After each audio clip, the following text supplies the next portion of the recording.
Good morning. So I have made quite the error in judgment with my brandywine plant, and I believe I have killed it.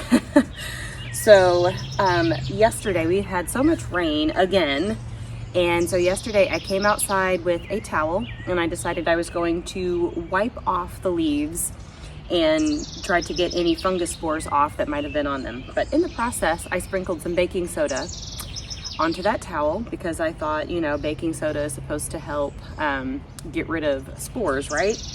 Well, I guess I overdid it because rather than wiping off the leaves, it just applied the baking soda to the leaves, and now they are all turning brown and shriveling up and dying.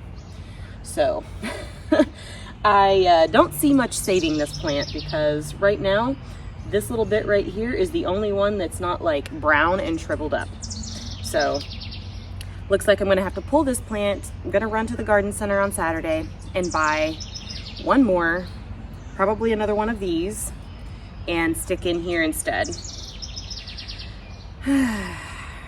So this is definitely the wrong time of year to be planting tomatoes, at least in my, I'm in zone 6B, and so they really should have been in for a month already, and I'm gonna be starting from scratch. But it's okay because again, these pots are the ones that are gonna go into the greenhouse during like the fall and winter. So I'm not necessarily too worried about it, but it just stinks that we are definitely getting off to a very bad start with tomatoes this season. And I do believe that next year, just knowing what I know now about my garden and the fact that blight does not seem to want to leave us alone here, I will not be doing any heirloom tomatoes next year because I'm gonna have to stick with something that is disease resistant. Unfortunately, the heirloom tomatoes are my favorite.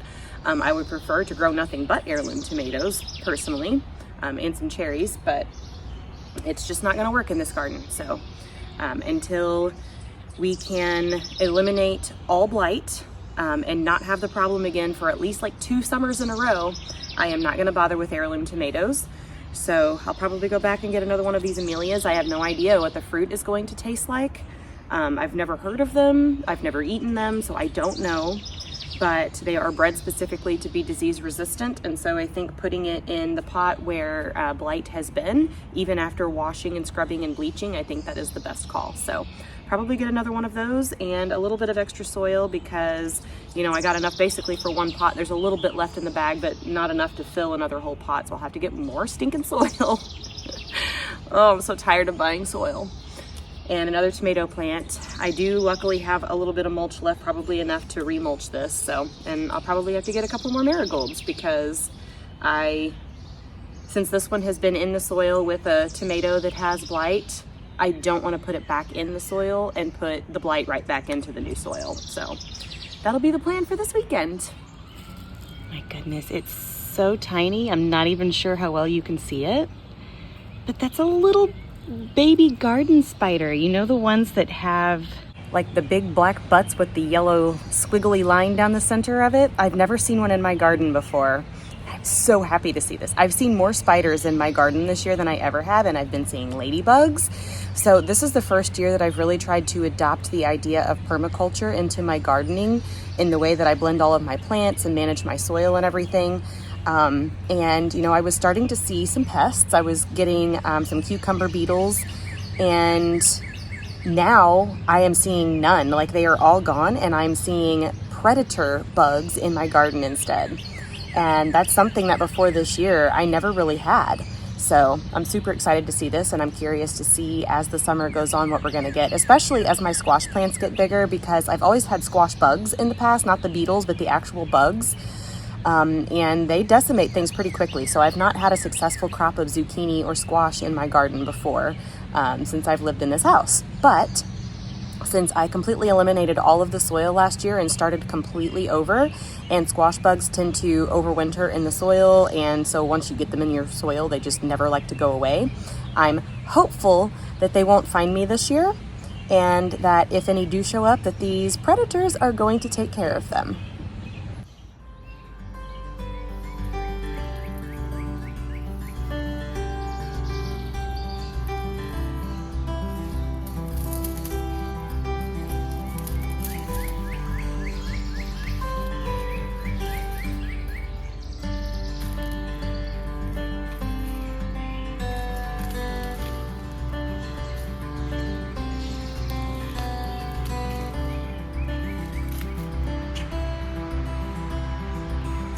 garden spider is still here.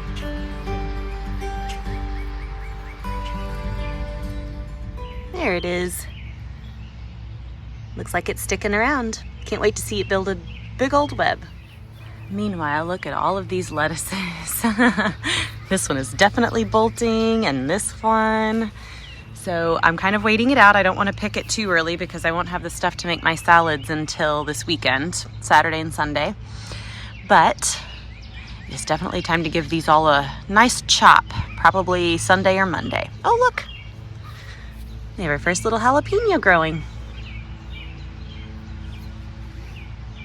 And we have a nice thick spider web on that piece of lettuce. I might have to leave it for a little while. Don't know which kind of spider that is, but he's definitely helping me out. Actually, I see it. You probably can't see it in this camera because it's too dark in there, but that little hole, it's down inside of there.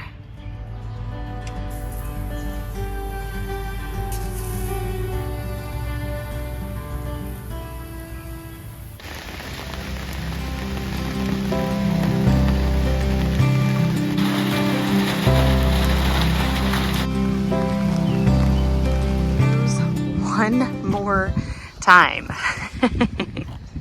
Lots of peppers, but not tomatoes. And they end up having to go to Menards anyway. I just don't see any left. I think they might have finally pitched them all. Look, here's some. What do we have?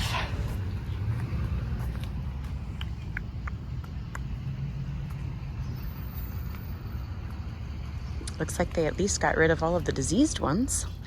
But I don't see the variety I'm looking for.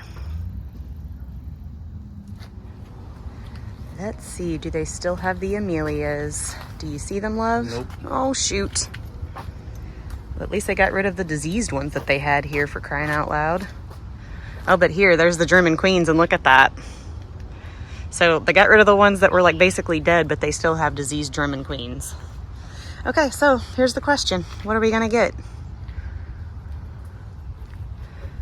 So out of all of them, this one actually states that it's disease resistant, and I have heard a lot of bat celebrity tomatoes. I've never grown them before, but I think this is what we're gonna go with.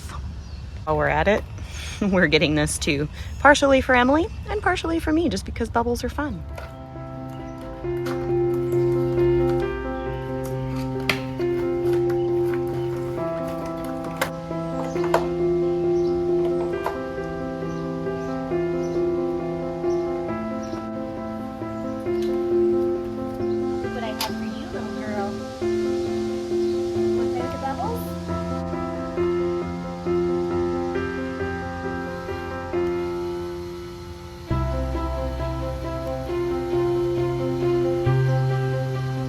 What is that, baby? So far, she does not care. She's just laying there looking at them like, what the heck is that? But I'm gonna be honest, I got this as much for myself as I did for her. Who doesn't love bubbles? One of the things I'm gonna be on, hold on, let me just turn this off because you probably can't hear me over it, but I take vacation the week of my birthday every year, which is the last week of June. And so this will be the third year in a row that the way it looks, it's going to be in the 90s, and we're going to have heat index over 100. And so the end of June on my birthday every year used to always be like upper 80s, and it was warm, but it wasn't hot.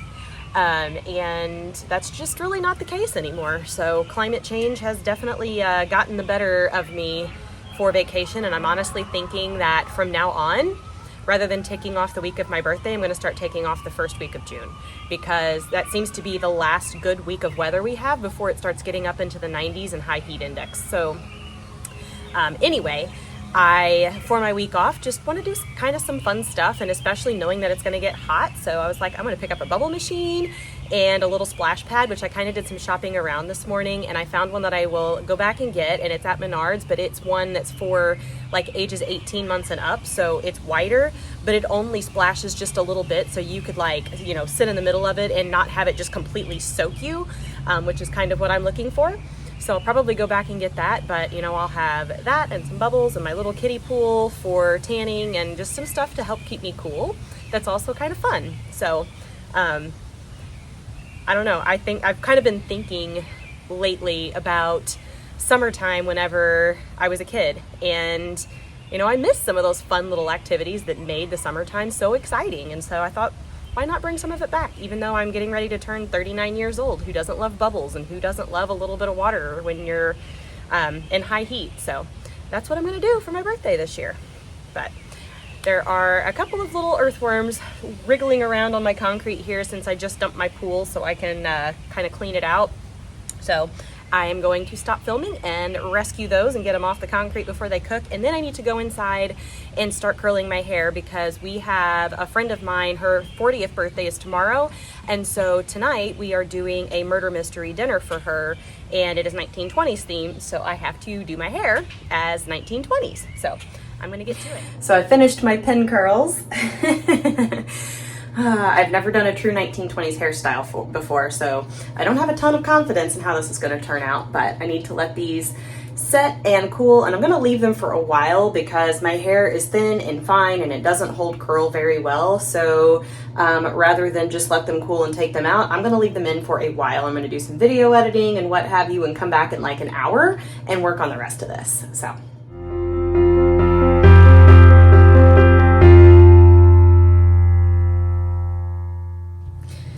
all right, well, step one is done. So I need to brush these out, and then I'm watching a tutorial on YouTube as I go to kind of get this right. So I'm not going to film doing it because, first of all, I'm watching a tutorial. Second of all, I've never done this before and I need to concentrate on what I'm doing, and videoing anything for the vlog makes it automatically take twice as long to do. So I will be back when it's complete. Fingers crossed that it turns out good. Well, as per usual with my thin, fine, crappy hair, that was an epic fail. It's supposed to be finger waves, but it just won't hold the curl. As soon as I brushed through it, they pretty much fell completely out. So I was trying to manufacture waves with these clips, and it does not look the way it's supposed to. This side, when I parted on the side, like this side is extra thin, especially like right up here around my face. So there just were no waves. And in the 20s, you're not supposed to have your ears showing, so it needs to be covered. But I just don't have enough hair on this side to cover my ear. So I've done the best I can. This is the back. Of course, I have short hair. I don't have long hair, and it's also thin and fine. So the little like roll up, just there's not much there. I think we all have things that we hate about ourselves. And for me, my thing that I hate is absolutely my hair. I can't even grow it out. I mean, if I grow it longer than about here, it looks scraggly at the ends because it's so thin and fine. And, no amount of nutrition helps. I mean, it's just a genetic thing. I have my dad's hair. His is thin and fine as well. The one blessing is that since I have his hair, I'll probably never be gray in my life. Even my grandpa, who, my dad has my grandpa's hair, the only place they ever gray is like right here in the little sideburns around their ears and then in their facial hair. So, but honestly, I dye my hair red anyway. I'm naturally like a dirty blonde. So that doesn't even matter. But I just wish I could do so much more with my hair than I can. But I think it's good for what I'm working with. But I do have one little hair clip or piece that I need to put in, but I don't want to do it yet because I don't want to walk around with it smacking me in the face. But now I guess I'm going to move on to makeup. I don't normally wear makeup, but I am going to do a little bit for this party. So I probably won't do like the cream foundation. I'll still do my mineral makeup, but I guess that's the next step. All right, makeup done. So I went and turned on Downton Abbey because they did a great job of, being kind of period accurate with that show, just to kind of see how they did makeup and everything. So eyes were very minimal, just slightly, like a little bit of a beigey brownie tone, with very, very thin brown liner just on the top lid, so very underdone eyes. Pink blush, which I'll probably add more before I leave because I can see it, but like looking in the camera right now, it's not very prominent, so I'll probably add just a little bit more. And then kind of a peachy lip. And I don't have any peach gloss or lipstick, and I didn't want to go buy a tube just to wear for this and never wear again because peach is just not a color I wear. So I blended together a little bit of a pink and a toasted almond, so it would give it just a little bit of an orangey type color in with the pink. So that's what I'm doing for makeup. So the last bit again is going to be the little hair clip, which actually here, let me just show you. So I fashioned this earlier because the piece that came with this costume bit, and I've got this all twisted, I'm gonna have to fix that before I put it in. But anyway, the piece that came with this costume that I have, I didn't like because the costume, it was supposed to be, first of all, it's supposed to be like a champagne color, but it's actually kind of yellowy. But it was like a little feathered rhinestone piece that came with it, but the feather was kind of a pink color. And then the rhinestones were silver, when everything else on the dress, like the sequins and everything, are gold. So it didn't look right. So I just went to Hobby Lobby and I kind of created this. So it's going to go here and then this will pin around to the back. So that's what I'm going to do for the hair clip.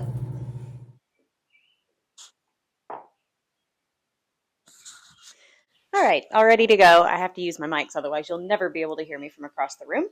But this is the costume. I think if, I had the time, a couple $100s to put into this whole thing, I would have come up with something even better. But my own birthday is also this month. And so I want to save my money for doing my stuff for my birthday. So I just did a quick costume off of Amazon for $50. The only thing I'm using from that is the actual dress and the gloves. Oh, and the earrings. But I did my own necklace because it came with pearls and the pearls looked very cheap and honestly didn't go with the outfit. So I decided to go with this beaded long necklace that I had that I haven't worn in years. And then I made my own little hair piece, which I have pinned back in place. And then the shoes would be the only other thing that really are not period accurate, because in the 1920s, you would not have had these sharp pointy toes. You would have had rounded toe, more than likely Mary Jane style. But again, I was not going to go out and buy a pair of shoes that I would wear for this event and then never wear again, because I don't really like rounded toe shoes. So this is it. This is the dress, the outfit. I'm going to throw just a little bit more blush on, and then I'm going to hit the road and go meet up with Michael and help him finish getting everything together. And then we're going to head for the party.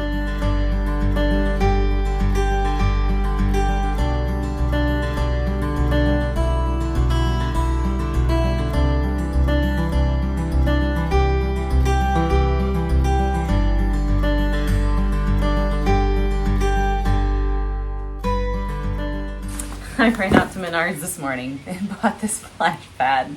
So let's open it up and see what it's like.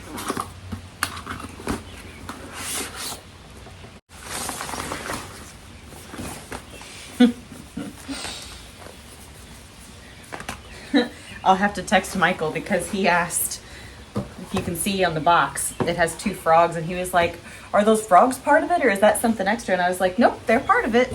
Well, it doesn't actually match the one in the box because it has ducks. Which honestly for me is even more appropriate because I would love to have ducks. The one thing that keeps me from it, well, 2 things really. So one, I would have to fence part of my yard, which is fine. It would be basically where the garden is, and then that whole back like little shaded area behind the greenhouse. It'd be pretty easy to fence that off, and I want to put in a pond anyway.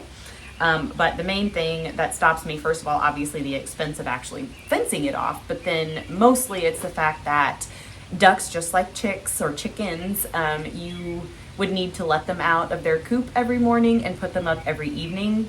And so that's fine when I'm home, which I am like 99% of the time. But if we want to do like a weekend away or go on vacation or something like that, then they're kind of a pain in the butt because, with my cats, I can throw out some food and make sure their litter boxes are good and topped off and be gone for a couple of days and it's no big deal. Or, if I need to be gone for a week, I can have somebody come over and just check on them and top off their food and water and stuff a couple times and it's fine. Can't do that with ducks. They're a lot more work. So, that's the main reason why I don't have them, but I would love to have them because, so the reason that I would prefer ducks over chickens is, first of all, I don't eat eggs, I don't eat meat, so getting eggs from chickens would really not be appealing to me. Now, ducks also will lay eggs, but we do have like a gourmet restaurant here in town where, I'm pretty confident that if I had ducks laying, I could sell my eggs to them. So that wouldn't be a big deal, but mostly it's the fact that chickens will destroy your garden. Like, yes, they eat bugs, but they also eat all your plants and stuff too, and they will just completely decimate stuff. Whereas ducks don't really bother the vegetation, but they love to eat snails and slugs. So they would definitely help with that population, plus other bugs too, without destroying the garden. So that would be the main reason why I would want ducks. But anyway, this is it. And I'll lay it out on the floor and get like a better shot of it. but it's the perfect size just to sit and get a little water splashed on you when it's good and hot outside. And I think I could even kind of lay across it and have like my head and hair and stuff off of it, but still have just enough water like splash up on my body to keep me cool when it's really, really hot. Because the thing about the little kiddie pool, like it's perfect most of the time, but when you're getting temperatures that are up in the 90s and heat indices over 100, that water, like, and it's only this deep, just it gets warm and tepid, and so having nice cool water with the hose running through this will be nice. So it's kind of a little backup, but anyway, let me show you. So this is it all laid out. So it pretty much from like toe to about, I would say mid shoulder blades or so would be the width of this thing. But it is raining outside yet again. So I will not be going outside with it to test it out right now. Probably later this afternoon though, just to, I know like the outer ring I believe is in, part of it's inflatable. I don't remember. I know these little guys obviously are inflatable, but I think there is some part of this too, because there was like a little frog thing that you step on that shoots water up.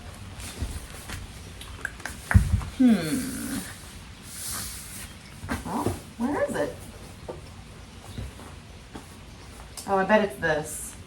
It's a little duck that has like 3 holes poked in it. So I guess the only thing that's actually inflatable then are these ducks. So I'll have to blow those up. But then the rest of it, you just hook up a water hose. So that's pretty nice, because then I don't have to worry about holes getting poked in it like I do at the pool. So